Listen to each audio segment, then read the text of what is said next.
Good morning students, मैं हूं आमिर और मैं पढ़ा रहा हूं आपको रिलेशन एंड फंक्शन। इससे पिछले पार्ट में मैंने आपको कुछ बेसिक फंक्शंस बताए थे, उनके ग्राफ्स बताए थे, डोमेन और रेंज के बारे में बताया था, लेकिन बात कंप्लीट नहीं हो पाई थी। मैंने आपको बताया था फंक्शन f(x = x² के बारे में और f(x = x³ के बारे में, उसका ग्राफ बना करके दिखाया था और डोमेन रेंज आपको उसकी समझाई थी। हम अब इसके आगे के फंक्शन पढ़ेंगे, लेकिन एक बार आप ये समझ लीजिए कि जब कोई फंक्शन f(x) = x⁴n हो, अगर n जो है इवन हो, when n is even और n जो है वो यहाँ पर क्या है, एक इवन नंबर है, तो x⁴n मीन्स n इवन होने का मतलब है कि यहाँ पर n जो है वो क्या होता है, and n belongs to natural number, ठीक है, एक इवन नेचुरल नंबर हो। तो इसका मतलब ये है कि f(x) = x² हो, या फिर x⁴ हो, या फिर x⁴ हो, या फिर x⁴ हो, एंड सो ऑन, x की कोई भी इवन पावर हो, तो इसका ग्राफ जो है वो किस तरह से होगा। मैंने उस दिन आपको सिर्फ x² के बारे में बताया था, लेकिन अगर वो x⁴ हो, 6 हो, 8 हो, 10 हो, 12 हो, कोई भी पावर हो, तो उसका ग्राफ कैसे आएगा और उसकी डोमेन और रेंज को हम किस तरह से बताएंगे। तो मैंने आपको बताया था x² का ग्राफ कुछ इस तरह से था। ये f(x) = x² है, लेकिन अगर मैं x⁴ की बात करूं तो जब पावर 4 होगी तो ग्राफ कुछ इस तरह से होगा, लेकिन थोड़ा सा ग्राफ जो है वो कंप्रेस हो जाता है, यानी कि उसकी आर्म्स थोड़ी सी अंदर आ जाएंगी, वर्टेक्स उसका 0 पर ही रहेगा। तो ये जो ग्राफ अंदर वाला आ गया है, ये किसका ग्राफ हो जाएगा, ये x⁴ के लिए हो जाएगा। अगर मैं x⁴ की बात करूंगा तो वर्टेक्स उसका 0 ही रहेगा, लेकिन ग्राफ थोड़ा सा और अंदर आ जाएगा, यानी कि थोड़ा सा और कंप्रेस हो जाएगा इस तरह से। x⁴ के लिए ग्राफ फिर से ऐसा ही रहेगा, लेकिन वर्टेक्स 0 और थोड़ा और कंप्रेस हो जाएगा, एंड सो ऑन। इसी तरह से थोड़ा थोड़ा वो कंप्रेस होता जाएगा, यहाँ से थोड़ा सा फ्लैटन होता जाता है ग्राफ, याद रखिएगा। जैसे जैसे पावर्स बढ़ती जाती हैं, ग्राफ नीचे से वर्टेक्स पर थोड़ा सा फ्लैटन होता जाता है, और ऊपर की जो उसकी आर्म्स हैं वो धीरे धीरे क्या होती हैं, कंप्रेस होती जाती हैं। लेकिन अगर मैं इन सारे ग्राफ्स की बात करूँ, x², x⁴, x⁴ 6, 8, 10, 12, कोई भी इवन पावर्स हों, तो उसका जो डोमेन आप देखें तो वो ऑलवेज क्या रहने वाला है, हमेशा -∞ टू +∞। यानी कि वो जो मैंने आपको x² बताया था, वो x² के लिए जो डोमेन बताया था, वो डोमेन सिर्फ x² के लिए नहीं है, बल्कि वो x², x⁴, 6, 8, यानी x की किसी भी इवन पावर्स के लिए है। तो इसका मतलब यह है कि domain of x⁴n when n is an even number where n is natural number, तो इसका जो डोमेन होगा वो क्या होगा, -∞ टू +∞, जिसे हम कहते हैं set of all the real numbers. Similarly अगर n इवन की बजाय ऑड हो जाए, n इवन की बजाय क्या हो जाए, ऑड हो जाए, n क्या हो, एक ऑड नेचुरल नंबर हो, तो क्या होगा भाई, देखिए अगर ऑड नेचुरल नंबर होगा तो ऑड नेचुरल नंबर होने का मतलब यह है कि x जो है वो 1 हो सकता है, x की जो पावर है वो 1 हो सकती है, 3 हो सकती है, 5 हो सकती है। तो x की पावर 1 होने का मतलब क्या हुआ कि f(x) = x, इसकी बात हम कर चुके हैं, जिसको हम आइडेंटिटी फंक्शन कहते हैं। अगर मैं यहाँ पर x की पावर n, जो n की वैल्यूज़ जो है वो 3 या उसके आगे की वैल्यूज़ लेता हूँ, यानी कि ये फंक्शन जो है वो या तो x⁴ हो, या फिर x⁴ हो, या फिर x⁴ हो, या फिर x⁴ हो, एंड सो ऑन, यानी कि कोई भी ऑड पावर हो, तो उसका ग्राफ किस तरह से आता है। मैंने आपको उस दिन बताया था x³ के बारे में। x³ का ग्राफ किस तरह से होता है, ये है x³ का ग्राफ इस तरह से, x³ का ग्राफ है। अगर मैं बात करूं इसके डोमेन और रेंज की, किसकी, x³ के ग्राफ के लिए, f(x) = x³ के डोमेन और रेंज की बात करूं तो इसका जो डोमेन है, उसका जो डोमेन है वो -∞ टू +∞ है, और जो इसकी रेंज है वो -∞ टू +∞ है। लेकिन अगर मैं ये कहूँ कि x⁵ का क्या ग्राफ होगा, तो ध्यान दीजिए फिर से वैसा ही x³ और x⁵ के ग्राफ जो है वो शेप में सेम होंगे, लेकिन बस उसकी आर्म्स जो हैं वो थोड़ी सी अंदर की तरफ क्या हो जाएंगी, कंप्रेस हो जाएंगी। ये x⁵, यानी कि फर्स्ट क्वाड्रेंट में भी वो अंदर की तरफ वाई एक्सिस की तरफ प्रेस हो जाएगा, और थर्ड क्वाड्रेंट में भी x टू द पावर 5 का ग्राफ जो है वो वाई एक्सिस की तरफ झुक जाएगा, उधर की तरफ फोल्ड हो जाएगा, या कहना चाहिए कि बेंड हो जाएगा। ठीक है, तो ये बाहर वाला जो ग्राफ है वो एक्स क्यूब का है, और जो अंदर वाला ग्राफ है वो x टू द पावर 5 का है। सिमिलरली अगर मैं x to the power 7, 9 and so on आगे पावर्स बढ़ाता जाऊंगा तो ग्राफ का जो शेप है वो यही रहेगा, लेकिन इसकी जो आर्म्स हैं वो अंदर की तरफ कंप्रेस होती जाएंगी, अंदर की तरफ जो ग्राफ हैं वो कंप्रेस होता जाएगा। इसका मतलब एक्स क्यूब हो या x टू द पावर 5 हो, 7 हो, 9 हो, कोई भी ऑड पावर हो, उसका जो डोमेन है वो minus infinite to plus infinite रहता है, और जो उसकी रेंज होती है वो minus infinite to plus infinite होती है। तो x to the power n के लिए जब n ऑड होगा तो उसका डोमेन जो है वो क्या हो जाएगा, minus infinite to plus infinite, means set of real number, and जो उसकी रेंज है फंक्शन की वो भी क्या हो जाएगी, minus infinite to plus infinite, यानी कि set of all the real numbers होगा। ठीक है, देखिए भाई मैंने इससे पिछले वाले लेक्चर में आपको बताया था कि किसी भी ग्राफ को देख करके हम ये कैसे बताते हैं कि डोमेन और रेंज क्या होता है। अगर आप इस वीडियो को ही डायरेक्ट देख रहे हैं, पहली बार देख रहे हैं, तो ये समझ में थोड़ा कम आएगा आपको, तो इसलिए ज़रूरी है कि आप फंक्शन के रिलेशन और फंक्शन के शुरुआत से जो मैंने वीडियो अपलोड किए हैं अब तक वो सारे देखिए, वरना एटलीस्ट अगर पार्ट नंबर 6 देख रहे हैं तो इसको समझने के लिए पार्ट नंबर 5 को तो आपको एटलीस्ट देखना ही पड़ेगा। फिर भी मैं एक बार फिर से बता देता हूँ कि अगर किसी फंक्शन का आप ग्राफ बनाते हैं तो उसका डोमेन हम किस तरह से चेक करते हैं। हम ये देखते हैं कि ग्राफ एक्स एक्सिस पर कहाँ से कहाँ तक रन कर रहा है, यानी कि कहाँ से वो स्टार्ट हुआ है और कहाँ तक ख़त्म हुआ है, कहाँ पर वो ख़त्म हुआ है जाकर के एक्स एक्सिस पर, ये क्या होता है, उसका डोमेन होता है। और रेंज देखने के लिए हम ये देखते हैं कि ग्राफ वाई एक्सिस में कहाँ से शुरू हुआ है और कहाँ तक गया है। तो अगर मैं एक्स क्यूब के ग्राफ को देखूँ तो वो एक्स एक्सिस पर माइनस इनफाइनाइट से प्लस इनफाइनाइट तक गया है, इसलिए इसका डोमेन जो है वो minus infinite to plus infinite है, जिसे हम कहते हैं सेट ऑफ रियल नंबर। और अगर मैं इसको वाई एक्सिस पर देखूँ एक्स क्यूब को ही, तो ये माइनस इनफाइनाइट से प्लस इनफाइनाइट तक गया है वाई एक्सिस पर भी, यानी कि इसकी रेंज भी जो है वो क्या है, set of all the real numbers है। अब आइए देखते हैं कुछ और नए ग्राफ। नेक्स्ट फंक्शन है f of x is equals to 1/x, इसको रेसिप्रोकल फंक्शन भी कहते हैं। तो यहाँ पर ध्यान दीजिए कि x जो है क्योंकि वो डिनोमिनेटर में है, इट मीन्स x की वैल्यू जो है मैं 0 नहीं ले सकता, क्योंकि अगर मैं x की वैल्यू 0 लूँगा तो ये 1/0 विच इज़ नॉट डिफाइंड। तो यहाँ पर x जो है x कैन नॉट बी 0। ठीक है, अगर मैं इसके ग्राफ की बात करूँ तो 1/x का ग्राफ जो होता है वो किस तरह से होता है। आप इन सारे ग्राफ्स को खुद बना भी सकते हैं टेबल लेकर के, ऐसी कोई बात नहीं है, उसमें बनाने में कोई प्रॉब्लम नहीं है, लेकिन मैं आपको डायरेक्ट सीधे ग्राफ बता रहा हूँ कि फंक्शन देख करके आपको ग्राफ जो है वो सीधे सीधे याद हो, आप सीधे सीधे उसका ग्राफ जो है वो प्लॉट कर दें, क्योंकि इतना तो टाइम होगा नहीं कि मैं x की वैल्यू 1 इसमें पुट करूँ, उसकी वैल्यू निकालूँ, फिर x इक्वल टू 2 की x के प्लेस पर यहाँ 2 पुट करूँ और फिर फंक्शन की वैल्यू निकालूँ और फिर वो सारे पॉइंट यहाँ पर लोकेट करके ज्वाइन करूँ और ग्राफ बनाऊँ। तो या ऐसा अगर आपको करना है तो आप घर पर इत्मीनान से इस काम को कर सकते हैं, लेकिन मेरा मानना ये है कि ये इन फंक्शन को देखकर आपको ग्राफ जो है वो डायरेक्ट याद होना चाहिए, लर्न होना चाहिए, मेमोराइज होना चाहिए। और अगर ग्राफ आपको जो है वो अच्छे से याद होंगे सारे ग्राफ्स के, तो आप डोमेन और रेंज को याद करने में ज़्यादा प्रॉब्लम नहीं आएगी। तो अगर मैं बात करूं f(x = 1/x) की, तो इसका ग्राफ फर्स्ट क्वाड्रेंट में कुछ इस तरह से होता है। ऐसा ग्राफ क्यों है? क्योंकि देखिए x अगर आप 1 रखते हैं तो फंक्शन की वैल्यू जो है वो 1/1 कितनी हो जाएगी, 1 हो जाएगी। यानी कि जब आप x = 1 रखोगे तो फंक्शन की वैल्यू भी कितनी आएगी, 1 आएगी।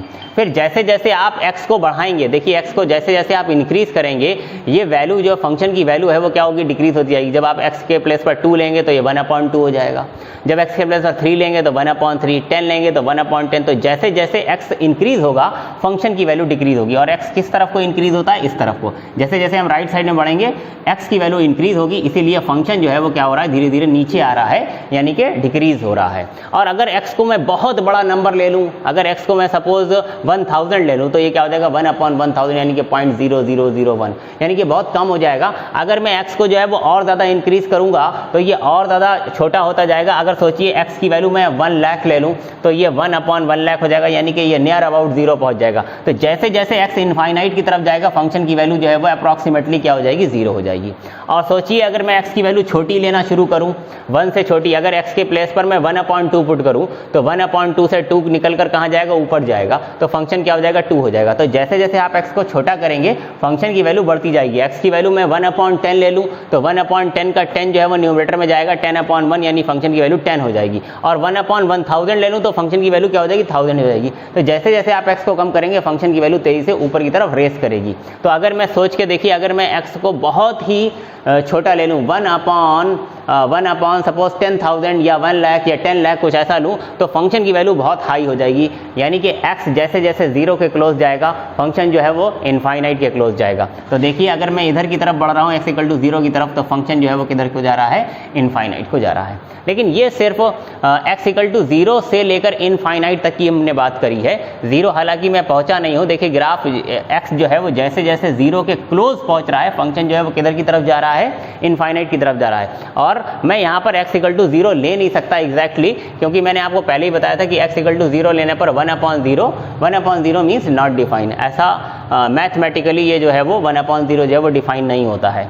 तो इसका मतलब ये है कि ये फंक्शन जो है वो x में 0 के क्लोज जा रहा है, लेकिन 0 तक ये कभी भी नहीं पहुंचेगा। और उधर राइट साइड में ये कहाँ तक जा रहा है, इनफाइनाइट तक जा रहा है। अब अगर बात करें मैं x के निगेटिव वैल्यूज़ की, अगर मैं x की निगेटिव वैल्यूज़ लूँ, सपोज यहाँ पर -1 लूँ, -2 लूँ, -3 लूँ, तो आप देखें कि अगर x की वैल्यू आप -1 लेते हैं, x की वैल्यू -1 लेते हैं, तो 1/-1 यानी फंक्शन भी वो क्या आ जाएगा, -1 आ जाएगा, यानी कि यहाँ पर कहीं पर होगा। अब x की वैल्यू निगेटिव डायरेक्शन में हम जैसे जैसे बढ़ाएंगे ये वैल्यू जो है वो वैसे वैसे जो है वो कम होती जाएगी, 0 के पास पहुंचेगी।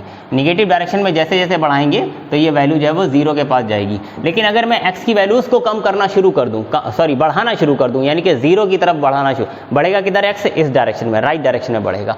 तो अगर मैं x की वैल्यूज़ निगेटिव वैल्यूज़ को बढ़ाना शुरू कर दूँ, तो यानी कि बढ़ाने का मतलब मैं 0 की तरफ जाना शुरू कर दूँ, तो अगर ये वैल्यू 0 की तरफ जाएगी तो ये वैल्यू किधर की तरफ जाएगी, इनफाइनाइट की तरफ जाएगी। मीन्स इसका जस्ट एक तरह से इमेज बनता है थर्ड क्वाड्रेंट में। यहाँ पर f(x) = 1/x का ग्राफ जो है वो इस तरह से होता है। लेकिन यहाँ पर देखिए आप इसके डोमेन और रेंज में बहुत ध्यान से इसको देखिएगा। अगर मैं इसके डोमेन की बात करूँ तो डोमेन का मतलब है कि फंक्शन जो है वो x एक्सिस पर कहाँ से कहाँ तक चला है। तो आप देखिए फंक्शन जो है वो x एक्सिस पर -इनफाइनाइट से रन करना शुरू किया है और फिर 0 के क्लोज तक गया है, लेकिन कभी भी देखिए 0 पर ये पहुंचा नहीं है। तो मैं ये कहूँगा कि जो ग्राफ है वो -इनफाइनाइट से 0 तक गया, लेकिन ये कभी भी 0 पर पहुंचता नहीं है, यानी कि 0 वाली वैल्यू जो है वो कभी भी अटेन नहीं की जा सकती। मैंने यहाँ पर आपको पहले ही बता दिया है। तो इट मीन्स -इनफाइनाइट से 0 तक जाने का मतलब है कि 0 को आप ओपन इंटरवल में रखेंगे, क्योंकि 0 को इंक्लूड नहीं करना है। 0 के क्लोज और क्लोज जाएंगे, लेकिन कभी भी 0 तक नहीं पहुंचेंगे। ठीक इसी तरह से फंक्शन यहीं पर खत्म नहीं हुआ। अब 0 को छोड़ करके 0 के आगे की बात करेंगे। 0 के आगे से ग्राफ कहाँ तक गया है, इनफाइनाइट तक गया है। फिर से हमने 0 को इंक्लूड नहीं किया है, लेकिन 0 से हम कहाँ तक जाएंगे, प्लस इनफाइनाइट तक जाएंगे ग्राफ को लेकर के। और इन दोनों को जब हम कंबाइन करेंगे तब मुझे डोमेन जो है वो इस ग्राफ का मिलेगा। यानी कि इस फंक्शन f(x) का जो डोमेन आया है वो क्या आया है, -infinite to 0 in open interval and 0 to infinite. ठीक है, इसका मतलब ये है कि देखो 0 इधर भी इंक्लूड नहीं हुआ है और इधर भी इंक्लूड नहीं हुआ है, क्योंकि मैंने ओपन इंटरवल में लिया है।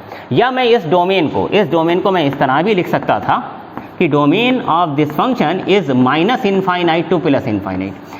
-इनफाइनाइट से लेकर के प्लस इनफाइनाइट तक सारे आप नंबर्स ले सकते हैं, सारे रियल नंबर्स ले सकते हैं एक्सेप्ट 0। यानी कि इसमें से मुझे क्या करना होगा, 0 को निकाल देना होगा। ठीक है, और इसको मैं क्या बोलता हूँ, इसको बोलता हूँ मैं set of all the real number. तो इस डोमेन को लिखने का एक तरीका ये भी हो सकता है कि set of all the real numbers accept 0। तो 0 को इसमें से हम क्या करेंगे, एक्सक्लूड कर देंगे। तो इस फंक्शन के डोमेन को आप इस तरह भी लिख सकते हैं, इस तरह भी लिख सकते हैं और इस तरह भी लिख सकते हैं।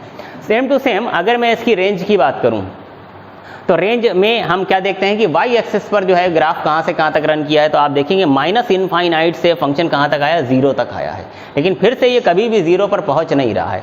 और फिर यहाँ पर देखिएगा अगर आप y की वैल्यू 0 से स्टार्ट करके कहाँ तक जा रही है, इनफाइनाइट तक, लेकिन 0 के पास से स्टार्ट कर रही है, 0 से एग्जैक्टली स्टार्ट नहीं कर रही है। तो सेम टू सेम यही बात मैं रेंज के लिए भी कह सकता हूँ। मैं ये कह सकता हूँ कि इस फंक्शन की जो रेंज है वो क्या है, -इनफाइनाइट से 0 तक और फिर यूनियन 0 से प्लस इनफाइनाइट तक। ठीक है, और या फिर मैं ये कह सकता हूँ कि -इनफाइनाइट से प्लस इनफाइनाइट तक इसमें से हमें 0 जो है वो एक्सक्लूड कर लेना है। या फिर इसी बात को मैं ऐसे लिख सकता हूँ कि r - 0। ठीक है। तो इसका मतलब ये है कि इस फंक्शन का जो डोमेन और रेंज है वो सेम है। तो आपको याद रखना है कि इस फंक्शन का ग्राफ कैसा है, उसका डोमेन क्या है और उसकी रेंज क्या है, ठीक है। ये किसका ग्राफ मैंने बात करा, किसकी डिस्कस किया था अभी, f(x) is equal to 1/x। इसको हम रेसिप्रोकल फंक्शन कहते हैं। आइए देखते हैं नेक्स्ट फंक्शन। नेक्स्ट फंक्शन है f(x) is equal to 1/x²। उसी टाइप का फंक्शन है, लेकिन देखिए ये 1/x², तो जाहिर सी बात है कि यहाँ पर भी x जो है वो 0 नहीं लिया जा सकता। और इसमें एक खास बात रखेंगे, हम ध्यान रखेंगे कि f(x) is equal to 1/x and f(x) is equal to 1/x² का जो ग्राफ होता है फर्स्ट क्वाड्रेंट में लगभग सेम होता है। देखिए सेम होना भी चाहिए कि अगर x को मैं यहाँ पर इंक्रीज करूँगा तो फंक्शन की वैल्यू डिक्रीज होगी, और x की वैल्यू को डिक्रीज करूँगा तो फंक्शन की वैल्यू इंक्रीज होगी। लेकिन ये काम ज़्यादा तेज़ी से होगा, इसका रेट जो है वो 1/x के कंपेरिजन में ज़्यादा होगा। क्योंकि सोच कर देखिए, अगर मैं 1 रखूँगा तो 1/1 फंक्शन की वैल्यू 1 आएगी, लेकिन अगर मैं 2 रखूँगा, इससे पहले वाले में f(x) is equal to 1/x में अगर मैं x के प्लेस पर 2 ले रहा हूं तो फंक्शन की वैल्यू जो है वो 1/2 यानी कि 0.5 आ रही है। लेकिन यहां पर अगर मैं x की वैल्यू 2 ले रहा हूं तो फंक्शन की वैल्यू 1/4 यानी कि 0.25 हो रही है, यानी कि फंक्शन जो है ज़्यादा तेज़ी से नीचे आएगा। और इसके जस्ट अपोजिट, अगर मैं x की वैल्यू पहले यहां पर 1/2 लेता था तो फंक्शन की वैल्यू क्या हो जाती थी, 2 हो जाती थी। लेकिन अगर मैं यहां पर 1/2 लूँगा तो 1/2 का स्क्वायर होगा 1/4 और 1/4 का 4 ऊपर जाएगा, यानी कि फंक्शन जो है वो 4 पर पहुँच जाएगा। तो फंक्शन ज़्यादा तेज़ी से नीचे आएगा और ज़्यादा तेज़ी से ऊपर जाएगा, लेकिन ग्राफ का जो शेप है वो वही रहेगा। तो हम ये कह सकते हैं कि ये कुछ इस तरह से होगा, बहुत तेज़ी से इसमें काम होगा, ग्राफ तेज़ी से नीचे आएगा और तेज़ी से ऊपर जाएगा। लेकिन अगर मैं बात करूं कि इसके अभी इतने आधे ग्राफ की मैं बात करूं तो ये कहां से चला है, 0 से लेकर उधर कहां तक जा रहा है, इनफाइनाइट तक। एक्स एक्सिस की मैं बात करूं, 0 से कहां तक जा रहा है, प्लस इनफाइनाइट तक जा रहा है। लेकिन क्या 0 इसमें मिलेगा हमें कभी भी? देखिए इसमें 0 कभी भी नहीं मिलता है, ग्राफ जो है वो 0 के क्लोज और क्लोज होता जाता है। 0 हम इसमें नहीं ले सकते। 0 क्यों नहीं ले सकते, ये बात मैं पहले भी 2 बार बता चुका हूं। यहाँ पर भी अगर मैं 0 लूंगा तो 1/0 क्या हो जाएगा, नॉट डिफाइन हो जाएगा, ठीक है। तो ये तो x की पॉजिटिव वैल्यूज की बात हो गई, x इक्वल टू +1 +2 +3 या कोई भी पॉजिटिव वैल्यू। लेकिन अगर मैं x की निगेटिव वैल्यू लूँ, इससे पहले ध्यान दीजिएगा f(x) is equal to 1/x में x की निगेटिव वैल्यू लेने पर फंक्शन की वैल्यू निगेटिव हो जाती थी। सपोज x की प्लेस पर मैंने -2 लिया है तो ये -1/2 मिलेगा। -1/2 मिलने का मतलब फंक्शन कहाँ जाएगा, नीचे की तरफ जाएगा, है ना। x की वैल्यू अगर मैं -4 लेता हूँ तो फंक्शन की वैल्यू क्या हो जाएगी, -1/4 हो जाएगी। इट मीन्स मैं y एक्सिस पर कहाँ, निगेटिव डायरेक्शन में चलूंगा, ठीक है। लेकिन यहाँ पर ऐसी कोई प्रॉब्लम नहीं है। अगर मैं x की वैल्यू यहाँ पर माइनस भी लेता हूँ तब भी फंक्शन की वैल्यू जो है वो ऑलवेज पॉजिटिव रहने वाली है, क्योंकि यहाँ पर क्या है, x की पावर 2 है। सोच के देखिए, अगर मैं x की वैल्यू जो है वो -2 लेता हूँ या +2 लेता हूँ तो फंक्शन की वैल्यू तो सेम ही रहने वाली है। x इक्वल टू 2 लूँगा, जब मैंने यहाँ पर x इक्वल टू 2 लिया तो फंक्शन की वैल्यू कितनी मिली, 1/4 मिली। अगर मैं -2 लूँ, x इक्वल टू -2 लूँ, x इक्वल टू -1 एंड -2 लूँ, तब भी फंक्शन की वैल्यू क्या मिलेगी, 1/4 ही मिलेगी प्लस में, यानी कि ऊपर की तरफ ही मिलेगी। x इक्वल टू 1 पर वैल्यू क्या मिली थी, यहाँ पर 1 मिली थी, और x इक्वल टू 1 पर यहाँ पर वैल्यू क्या मिलेगी, यहाँ भी 1 मिलेगी, लेकिन प्लस में ही 1 मिलेगी। आप x इक्वल टू -1 पर भी वैल्यू क्या मिलेगी फंक्शन की, +1 ही मिलेगी। इसका मतलब है कि इस बार ग्राफ जो है वो कुछ इस तरह से आएगा, यानी कि इसकी मिरर इमेज बन जाएगी y एक्सिस के अबाउट, ठीक है। इस प्लॉट को, इस ग्राफ को आप घर पर बहुत ही आसानी से प्लॉट कर सकते हैं। x की 3-4 वैल्यूज जो है वो पॉजिटिव x फर्स्ट क्वाड्रेंट में ले लीजिए, यानी कि पॉजिटिव x एक्सिस की तरफ ले लीजिए। 3-4 वैल्यूज जो है वो निगेटिव वैल्यूज उसकी ले लीजिए, और इन सारों को ज्वाइन करेंगे तो कुछ इस तरह का ग्राफ आपको आ जाएगा, ठीक है। अब इस ग्राफ को देख करके हम बता सकते हैं कि इस फंक्शन का, यानी कि f(x) इक्वल टू 1/x² का डोमेन जो है वो क्या होगा। इसका डोमेन क्या होगा, ध्यान दीजिए, एक्स एक्सिस पर कहां से कहां तक रन कर रहा है और कौन से ऐसे पॉइंट है जो बीच में एक्सक्लूड किए गए, यानी कि छोड़ दिए गए। तो हम ये कहेंगे कि जो हमारा ग्राफ है ये -इनफाइनाइट से लेकर के यहाँ 0 के क्लोज तक आया। देखिए 0 पे कभी भी पहुंचा नहीं है, 0 के क्लोज तक आया है। तो मैं ये कहूँगा कि इसका डोमेन में -इनफाइनाइट से लेकर 0 तक हम जाएंगे, लेकिन 0 को हम क्या करेंगे, एक्सक्लूड करेंगे। इट मीन्स 0 को हम ओपन इंटरवल में लेंगे, और फिर इसके आगे भी और जाना है तो यस, इसमें यूनियन कर लेंगे। आगे मैं कहाँ से स्टार्ट करूँगा, फिर 0 के जस्ट आगे से स्टार्ट करूँगा, 0 के जस्ट आगे से स्टार्ट करूँगा और कहाँ तक जाऊँगा, +इनफाइनाइट तक जाऊँगा, ठीक है भाई। तो 0 इधर भी एक्सक्लूड कर देना है और कहाँ तक जाना है, इनफाइनाइट तक जाना है। तो इस बात को हम इस तरह भी कह सकते हैं कि -इनफाइनाइट टू +इनफाइनाइट एक्सेप्ट 0, इसमें से 0 निकाल सकते हैं। और इसको मैं क्या कह सकता हूँ, set of real numbers accept 0। तो ये क्या हो गया है, इस फंक्शन का डोमेन हो गया है, ठीक है। लेकिन अगर मैं इसकी रेंज की बात करूं, रेंज ऑफ दिस फंक्शन, तो आप क्या कहेंगे, इस फंक्शन की जो रेंज है वो क्या है। रेंज के लिए हम y एक्सिस पर देखते हैं फंक्शन कहाँ से कहाँ तक चला है, तो फंक्शन यहाँ 0 के क्लोज से चला है और ऊपर प्लस इनफाइनाइट तक गया है। 0 के देखिए क्लोज से चला है, 0 के करीब और करीब और करीब जा रहा है, ये कभी भी 0 पर पहुंचता नहीं है, चाहे आप इधर निगेटिव डायरेक्शन में देख लीजिए या उधर पॉजिटिव डायरेक्शन, दोनों ही तरफ वो जो ग्राफ है वो 0 के बहुत क्लोज से स्टार्ट करके ऊपर तक जा रहा है, प्लस इनफाइनाइट तक जा रहा है। तो मैं ये कहूँगा कि इसकी जो रेंज है 0 to इन्फिनिटी है, ठीक है। 0 मैंने एक्सक्लूड किया है, यानी कि 0 को निकाल दिया है, 0 मैं नहीं ले रहा हूँ, बल्कि 0 के आगे से कहाँ तक जा रहा हूँ, इनफाइनाइट तक जा रहा हूँ। तो उम्मीद है कि ये आपकी समझ में आया होगा। ये कौन सा ग्राफ था, f of x is equal to 1/x²। चलिए अब देखते हैं नेक्स्ट फंक्शन। बहुत ही इंपॉर्टेंट फंक्शन है ये modulus function, f of x is equal to mod of x, ठीक है। सबसे पहले इसकी डेफिनेशन की बात करते हैं। f of x equal to mod of x जो है, इसका मतलब क्या होता है। मॉड ऑफ x का मतलब होता है कि x जो है, मॉड ऑफ x जो है वो क्या होगा, वो होगा प्लस x। कब, जब, या इसे मैं इस तरह से लिखूं, मॉड ऑफ x जो है वो प्लस x होगा कब, अगर x जो है वो ग्रेटर आर इक्वल टू 0, यानी कि अगर x की वैल्यू 0 है या फिर 0 से बड़ी है, x जो है वो 0 हो या पॉजिटिव में कोई भी नंबर हो, तो मॉड ऑफ x जो है वो किसके इक्वल होता है, प्लस x के इक्वल होता है। लेकिन अगर x जो है वो लेसर देन 0 होगा, निगेटिव होगा, तो f ऑफ x यानी कि मॉड ऑफ x जो है वो क्या आएगा, माइनस x आएगा। भाई ये डेफिनेशन जो है वो आपको माइंड में रखनी है। क्या, मैं फिर से बता दूं, अगर x जो है ये जो x है, अगर ये 0 है या 0 से बड़ा है, यानी कि 0 हो या फिर ये पॉजिटिव हो, तो मॉड ऑफ x की जो वैल्यू आती है वो क्या आती है, x ही आ जाती है।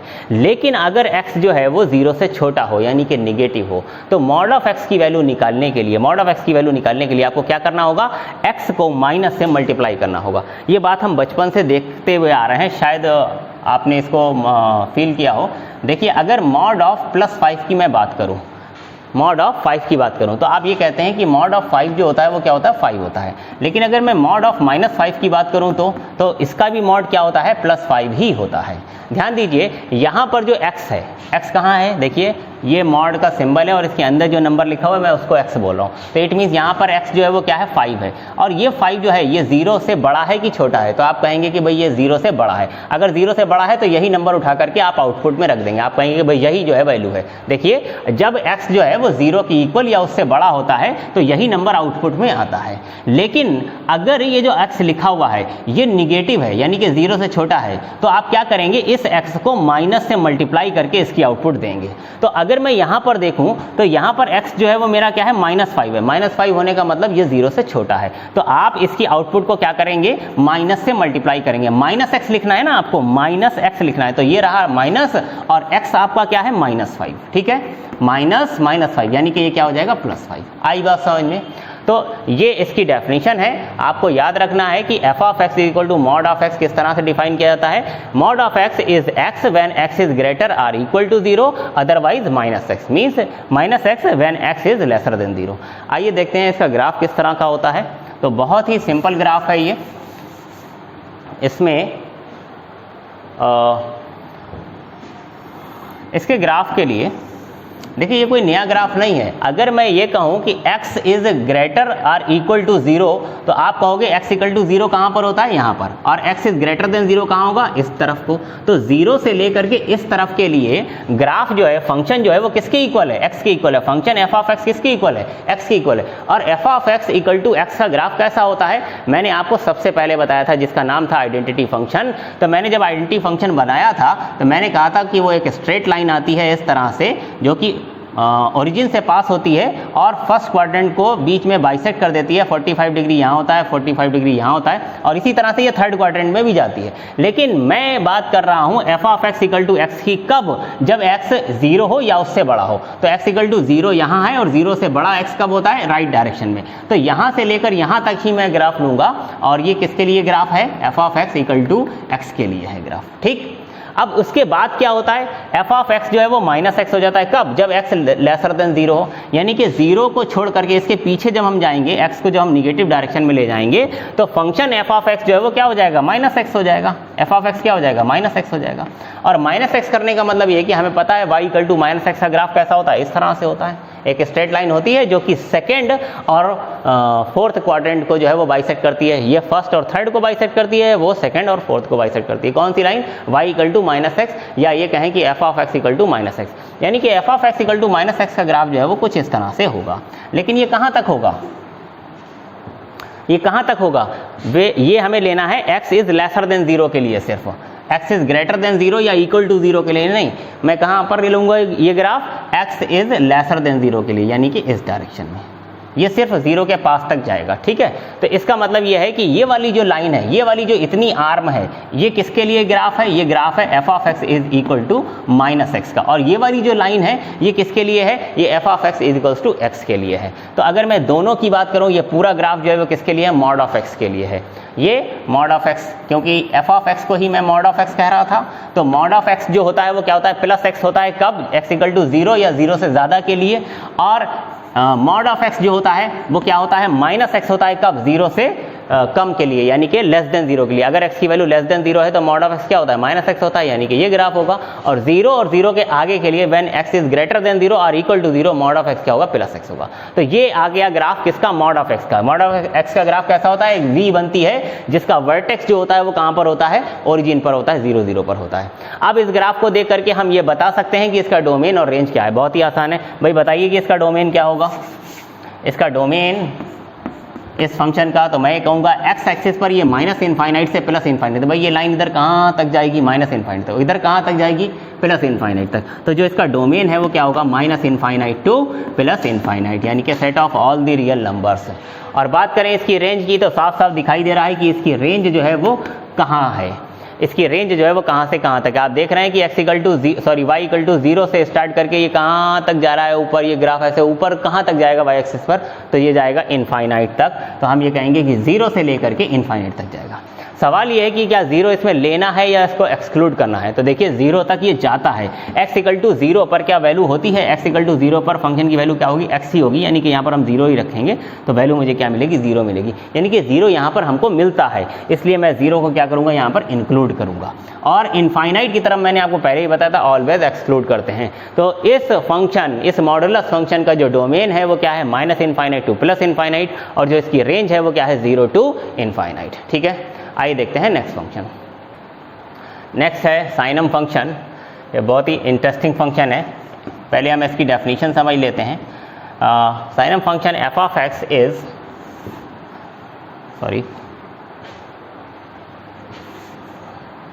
साइनम function is mod of x divide by x when x is not equal to 0।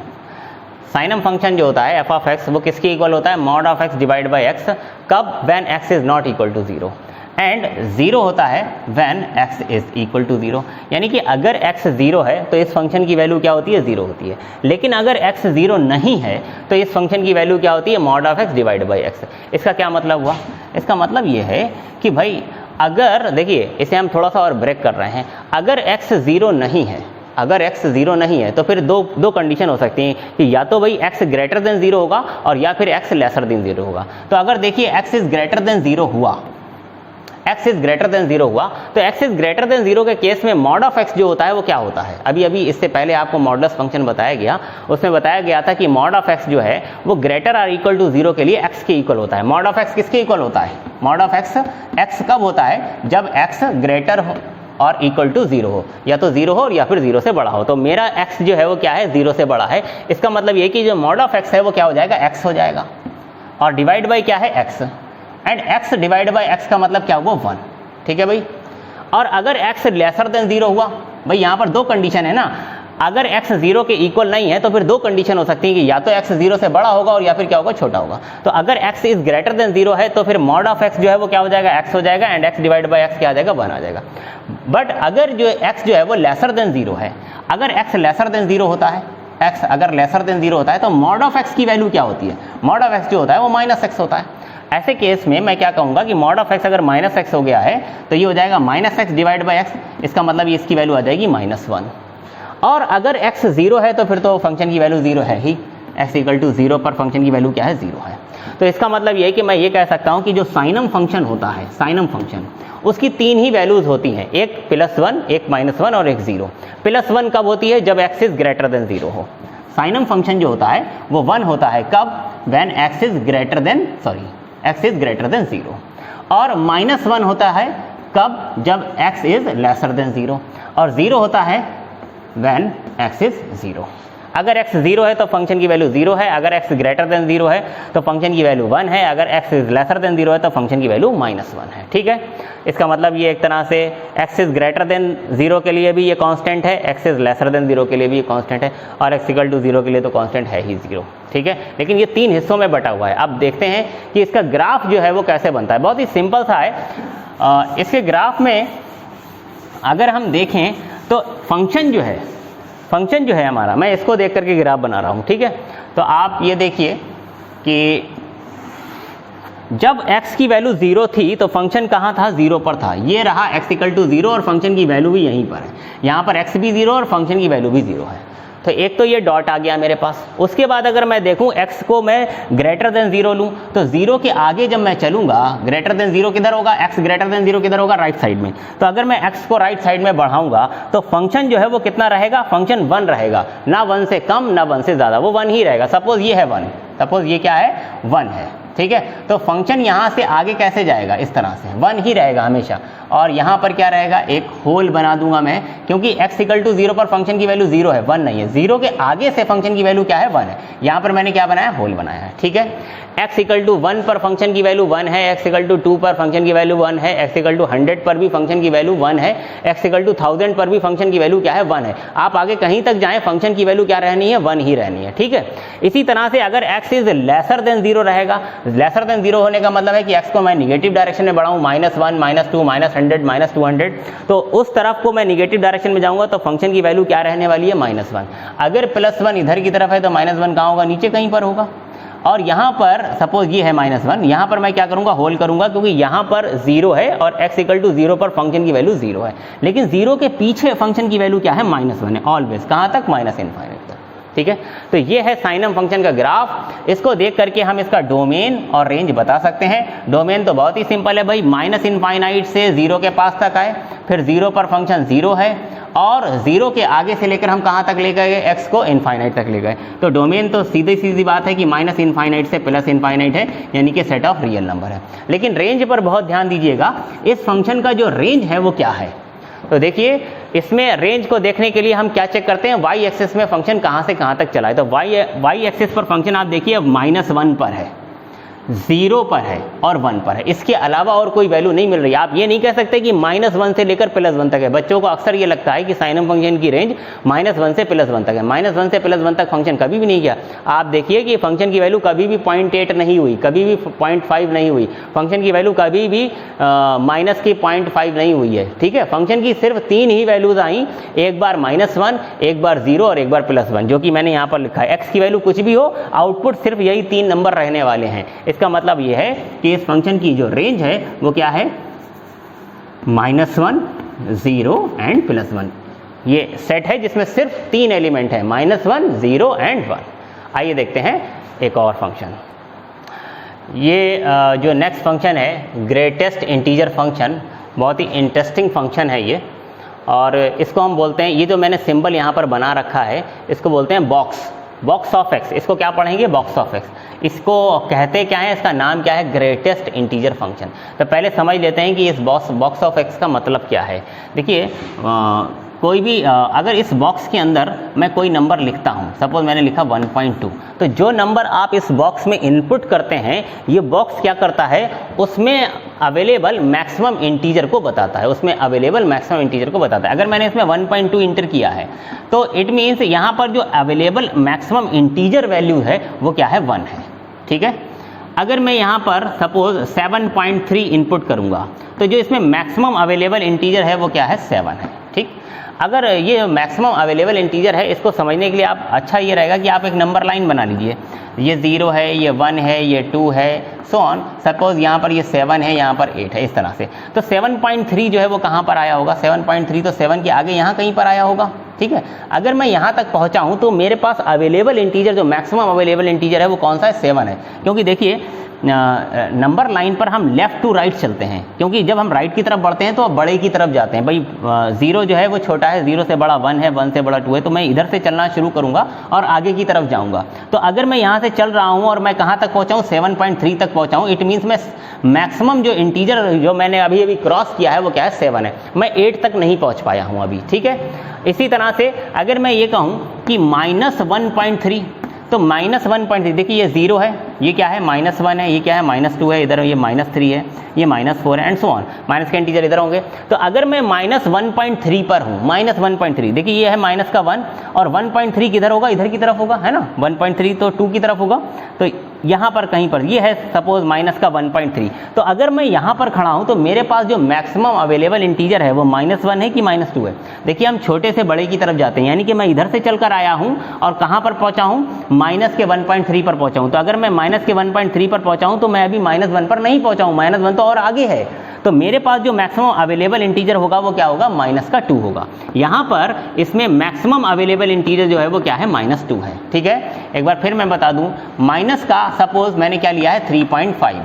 तो अगर मैं माइनस का 3.5 ले रहा हूं तो -3 ये है और 4 ये है, तो 3.5 इसके बीच में कहीं पर होगा। ये है माइनस का 3.5, लेकिन मैं 3.5 पर इधर से थोड़ी आया होऊंगा, मैं तो पीछे से चलकर आया होऊंगा, वो तो आगे है। मैं इधर से चलकर आया और मैं कहाँ पर पहुंचा हूँ? 3.5 पर पहुंचा हूँ, क्योंकि मैं नंबर लाइन पर हमेशा लेफ्ट टू राइट चला जाता है ना।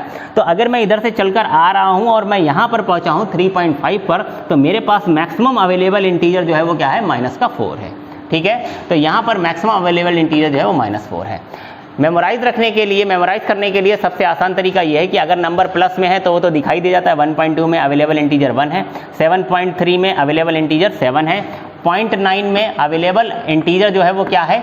0 है, दिखाई दे रहा है। लेकिन अगर माइनस हो तो आप क्या करिए? इसमें एक ऐड कर लीजिए, मतलब कि एक और सब्ट्रैक्ट कर दीजिए। कहने का मतलब -1 है तो इसे क्या कर दीजिए? -2 कर दीजिए। -3 है तो क्या कर दीजिए? -4 कर दीजिए। इसका मतलब है कि मैं लिखता हूँ -7.3, तो इसमें मैक्सिमम अवेलेबल इंटीजर जो है वो क्या होगा? -8 होगा। उम्मीद है कि आपको समझ में आया होगा कि बॉक्स ऑफ एक्स यानी कि मैक्सिमम इंटीजर जो होता है, मैक्सिमम अवेलेबल इंटीजर जो है वो हम किस तरह से फाइंड करते हैं, या ग्रेटेस्ट इंटीजर फंक्शन जो है वो किस तरह से वर्क करता है। अब अगर ये समझ में आया है तो फिर हम इसके ग्राफ को बहुत ईजिली जो है वो प्लॉट कर सकते हैं। मैक्सिमम अवेलेबल इंटीजर की हम बात कर रहे हैं, तो इसका मतलब ये है कि अगर मैं बॉक्स के अंदर 0 रखूंगा तो मुझे क्या मिलेगा? 0 मिलेगा। सोच कर देखिए, अगर मैं 0.1 रखूंगा तो मुझे क्या मिलेगा? 0.1 अगर मैं रखूंगा तो भी मुझे क्या मिलेगा? 0 मिलेगा। 0.9 रखूंगा तो भी मुझे क्या मिलेगा? 0 मिलेगा। 0.99 रखूंगा तो भी मुझे क्या मिलेगा? 0 ही मिलेगा। मैक्सिमम अवेलेबल इंटीजर जो है वो 0 है। लेकिन एग्जैक्टली जब मैं 1 रखूंगा तो मुझे क्या मिलेगा? 1 मिलेगा। आई बात समझ में? तो 0 से लेकर के 0.99999 तक भी मुझे जो आउटपुट मिलने वाली है वो क्या मिलने वाली है? 0 मिलने वाली है। तो चलिए इसका ग्राफ बनाते हैं।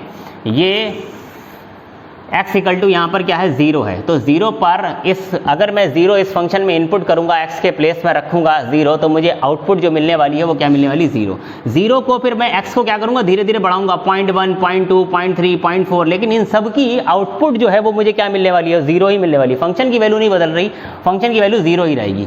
और जैसे ही एग्जैक्टली सपोज ये है क्या? 1, जैसे ही मैं एग्जैक्टली 1 पर पहुँचूंगा, फंक्शन की आउटपुट क्या हो जाएगी? 1 हो जाएगी। देखिए 1 पर आउटपुट क्या हो जाएगी? 1 हो जाएगी। आप सोच कर देखिए, अगर 1 की आउटपुट 1 है तो फिर मैं 1 को और बढ़ा रहा हूँ, 1.1 कर रहा हूँ, आउटपुट मुझे क्या मिलेगी? 1 मिलेगी। 1.2 कर रहा हूँ, आउटपुट मुझे क्या मिलेगी? बॉक्स की 1 ही मिलेगी। 1.7 कर रहा हूँ, आउटपुट क्या मिलेगी? 1 मिलेगी। और इसी तरह से अगर मैं 1.9999 करूँगा तब भी मुझे बॉक्स की आउटपुट क्या मिलेगी? 1 मिलेगी। तो 1 पर एग्जैक्टली आउटपुट मुझे 1 मिली, और फिर अब अगर मैं x को इसके आगे बढ़ाऊंगा तो आउटपुट मुझे 1 ही मिलती रहेगी। कब तक? जब तक एग्जैक्टली 2 ना आ जाए। और जैसे ही 2 आएगा तो 2 की आउटपुट मुझे क्या मिलेगी? 2 मिलेगी। तो 2 पर आउटपुट एग्जैक्टली मुझे क्या मिलेगी? 2 मिलेगी। यहाँ पर आ जाएगा, ठीक है। तो यहाँ पर आकर के मैं एक हॉल बनाऊंगा कि मैं ये कहूँगा कि 2 पर वैल्यू जो है फंक्शन की 2 हो गई है, 1 पर फंक्शन की वैल्यू क्या हो गई है, 1 हो गई। यहाँ पर देखिए मैंने होल बनाया है, ये 0 यहाँ से चला है और 1 के पहले तक रहा है। 1 जैसे ही हुआ फंक्शन की वैल्यू 1 हुई और ये 2 के पहले तक गया और 2 जैसे ही x की वैल्यू हुई तो फंक्शन की आउटपुट क्या होगी, 2 हो गई, एंड सो ऑन। इसी तरह से मैं यहाँ पर एक होल बनाऊंगा, यहाँ पर वैल्यू 3 हो जाएगी और इस तरह से। तो इस तरह से क्या होगा, स्टेयर्स बनती जाएंगी और यही स्टेयर्स जो है वो निगेटिव डायरेक्शन में भी आएंगी, है ना। अगर मैं माइनस का 1.1 रखता हूँ, माइनस का 0.9 रखता हूँ तो फंक्शन किस तरह से चलेगा, यहाँ पर एक होल बनेगा, इस तरफ को ये लाइन रहेगी, यहाँ पर एक होल रहेगा, और सॉरी यहाँ पर एक होल रहेगा, यहाँ पर तो डॉट रहेगा, और ये इस तरह से, है ना, फिर एक होल यहाँ से, एंड सो ऑन। तो इस तरह के जो है वो स्टेयर्स बनती जाएंगी, कहाँ तक, इधर माइनस इनफाइनाइट तक और उधर कहाँ तक, प्लस इनफाइनाइट तक। तो ध्यान दीजिए कि इसका जो डोमेन है वो क्या है, x की कौन सी ऐसी वैल्यूज़ हैं जो हम इसमें पुट कर सकते हैं। डोमेन का क्या मतलब होता है, x की कौन कौन सी वैल्यूज़ इसमें इनपुट की जा सकती हैं। तो देखिए x जो है वो इस तरह से, ये ग्राफ ऐसे कहाँ तक जाएगा, इधर x की कौन सी वैल्यू तक जाएगा, तो मैं ये कहूँगा कि भाई ये तो x की माइनस इनफाइनाइट तक जाएगा, इधर कहाँ तक जाएगा, माइनस इनफाइनाइट तक जाएगा, और प्लस डायरेक्शन में ये ग्राफ ऐसे कहाँ तक चला जाएगा, प्लस इनफाइनाइट तक चला जाएगा। तो जो इसका डोमेन है वो minus infinite to plus infinite है, यानी कि set of all the real numbers. लेकिन जो इसकी आउटपुट है, यानी कि जो इसकी रेंज है, रेंज ऑफ दिस फंक्शन, उस पर ध्यान दीजिएगा। रेंज आपको क्या मिली थी, आपको एक बार आउटपुट क्या मिली थी, 0। उसके बाद कभी भी आपको आउटपुट यहाँ पर 0.1 मिली या 0.2, 0.3 इस तरह की कोई आउटपुट मिली। आपने जब यहाँ पर क्या करा था, 0.1 दिया था तो आपको आउटपुट क्या मिली थी, 0। और जब आपने यहाँ पर 0.3 पुट किया था तब भी आउटपुट क्या मिली थी, 0। और 0.99 पुट किया था तब भी आउटपुट क्या मिली थी, 0। तो आउटपुट मुझे 0 ही मिलती रही थी, कब तक, जब तक कि एग्जैक्टली मैंने यहाँ 1 नहीं पुट किया। जैसे ही मैंने 1 पुट किया था आउटपुट कितनी आ गई थी, 1 आ गई थी। तो इसका मतलब इसकी आउटपुट 0 और मिलेगी, और 0 के बाद डायरेक्ट अगली आउटपुट जो मिलेगी वो क्या मिलेगी, 1 मिलेगी, और फिर 1 ही मिलती रहेगी, और उसके बाद अगली क्या मिलेगी, 2 मिलेगी, और फिर 3 मिलेगी। और इसी तरह से अगर मैं 0 के पीछे जाऊं तो मुझे क्या मिलेगी, -1 मिलेगी, -2 मिलेगी, -3 मिलेगी।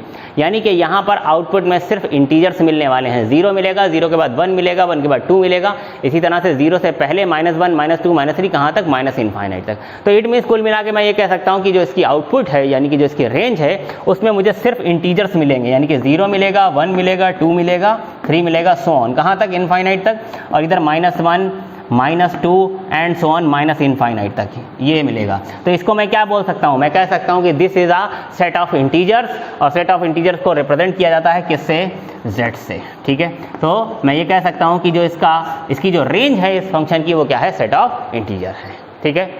उम्मीद है कि ये फंक्शंस आपके अच्छे से समझ में आए होंगे, इनके ग्राफ समझ में आए होंगे, डोमेन रेंज समझ में आया होगा, ग्राफ को देख करके डोमेन रेंज हम कैसे बताते हैं ये समझ में आया होगा। आपको ये सारे ग्राफ बहुत अच्छी तरीके से कर ले हैं, ये मत सोचिएगा कि ग्राफ खत्म हो गए, ग्राफ अभी बहुत हैं और भी बताने के लिए, लेकिन जो ज़रूरी थे वो मैंने आपको बता दिए हैं। अब इससे रिलेटेड कुछ ऑपरेशन है, किसी ग्राफ में कुछ ऐड करने से उसमें क्या फ़र्क पड़ता है, यानी कि किसी फंक्शन में कोई वैल्यू ऐड कर देने से क्या फ़र्क पड़ता है, किसी ग्राफ का यानी कि किसी फंक्शन का मॉडुलस लेने से उसके ग्राफ पर क्या फ़र्क पड़ता है, अगर मैं इनपुट में कुछ ऐड या सब्ट्रैक्ट करता हूँ तो क्या फ़र्क पड़ता है, आउटपुट में कुछ ऐड या सब्ट्रैक्ट करता हूँ तो क्या फ़र्क पड़ता है, या मैं अगर किसी फंक्शन को, सपोज मॉड ऑफ एक्स का ग्राफ हमको पता है, लेकिन अगर मैं माइनस मॉड ऑफ एक्स का ग्राफ पूछूं, यानी कि अगर किसी फंक्शन में मैं माइनस से मल्टीप्लाई कर दूं तो उसके ग्राफ पर क्या फर्क पड़ता है, ये सारी बातें मैं आपको बताऊंगा नेक्स्ट लेक्चर में। लेकिन उस लेक्चर को समझने के लिए ये ज़रूरी है कि पहले आप मेरे पार्ट नंबर 5 और 6 को बहुत अच्छे से देखें, समझें, रिवीजन करें, उसी के बाद आपको पार्ट नंबर 7 में मज़ा आएगा। और याद रखिए ये बहुत ही इंपॉर्टेंट टॉपिक है, आपको अगर अपनी मैथमेटिक्स को किसी अच्छे लेवल तक ले जाना है तो आपको ग्राफ्स को बहुत अच्छे से समझना होगा। ज़रूरी से यह है कि उसकी बार बार प्रैक्टिस करनी होगी, रिवीजन करना होगा, आपको ग्राफ याद होने चाहिए। ये नहीं कि मैं जैसे ही बोलूँ मॉड ऑफ एक्स तो उसकी पिक्चर जो है आपके माइंड में तुरंत बन जाए, तभी जो है वो मैथमेटिक्स पढ़ने में आपको आगे की मज़ा आएगा। तो अब इस वीडियो को यहाँ पर ख़त्म करते हैं, काफ़ी लंबी हो गई है, मेरे ख्याल से 40 मिनट की हो चुकी है। एक बात फाइनली मुझे ये कहनी है कि जिन बच्चों का देखिए रजिस्ट्रेशन नहीं हुआ है वो आकर के रजिस्ट्रेशन करवाएं, और जो रजिस्ट्रेशन करवा चुके हैं वो अब आप आकर यहाँ पर कोचिंग में आएँ एक बार और अपनी अपनी फ़ीस जमा कर लें, ठीक है। क्योंकि 2-4 बच्चे आपके बैच में ऐसे हैं जिनका कोई रिस्पांस मुझे नहीं मिला है, ना ही उनकी कोई कॉल आ रही है, ना ही कोई कमेंट आ रहा है, ना ही मुझे ये पता चल रहा है कि वो कोई होमवर्क कर भी रहे हैं या कि नहीं कर रहे हैं। तो अब आप जो है 2-4 दिन के अंदर यहाँ पर कोचिंग में आ जाएं। ज़्यादा से ज़्यादा मतलब कि जिनका रजिस्ट्रेशन नहीं हुआ है वो पहले आकर रजिस्ट्रेशन करवाएं, और जिन बच्चों ने फ़ीस नहीं जमा की है वो आके अपनी फ़ीस जमा करें। अदरवाइज़ मजबूरी में अब हमें उन बच्चों को जो है बैच से निकालना पड़ेगा जिनकी तरफ से मुझे कोई रिस्पॉन्स दिखाई नहीं दे रहा है। Okay, thank you.